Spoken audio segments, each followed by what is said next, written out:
Okay mga guys, cooking Swankyong chicken fried crispy vegetable. Ayan na po ang ating gabi mga guys. Atin na po itong i-slice at atin po itong i-shredded ang ating gabi.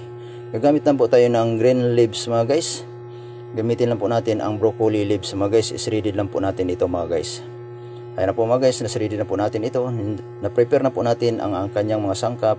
Nandyan na rin po ang ating broccoli leaves mga guys. And chicken pili, gabi shredded, and garlic, red onion ang ating pansote. I-fry na po natin mga guys ang ating broccoli leaves. Atin lang po itong i-crispy, atin lang po itong dadahanin sa pag-fry. Kailangan hindi masunog ang ating broccoli leaves mga guys.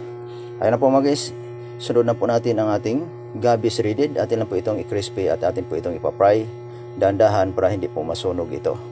Ayan na po mga guys, hanguin na po natin ito dahil crispy na po ang ating shredded gabi.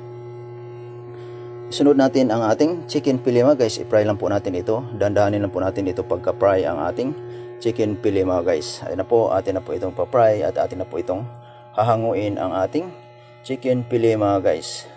Ayun na po mga guys, hugasan lang po natin ang ating kawali at atin po itong linisin ng maigi. At maglagay lang po tayo ng cooking oil na malinis at atin po itong isuti sa ating red onion and garlic. Maglagay lang po tayo ng lasa mga guys. Oyster sauce, Ajinomoto, chicken powder, and white sugar, white pepper. Atin lang po itong nagyan ng mala powder at maglagay lang po tayo ng konting soap stock mga guys.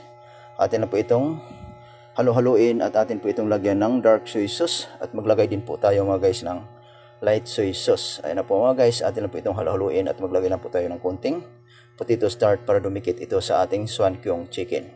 Ayan na po mga guys, atin lang po itong ilagay ang ating Swankyong chicken. Ilagay na po natin ang ating chicken pili. Ayan na po mga guys, atin na po itong halu-haluin para dumikit ang kanyang sauce. Ayan na po mga guys, luto na po ang ating Swankyong chicken. Ayan na po mga guys, atin na po itong itap sa ating fried vegetable. Ayan na po ang ating gabi shredded and broccoli shredded mga guys. Itap lang po natin ang ating Swankyong chicken. Ayan na po mga guys, luto na po ang ating Swankyong chicken. Atin lang po itong lagyan ng sesame seeds mga guys. Ayun na po mga guys, ready to serve na po sa ating customer. Maraming salamat po sa inyong panonood at suporta mga guys sa aking FB page at FB Reels. Maraming salamat sa inyong lahat mga guys.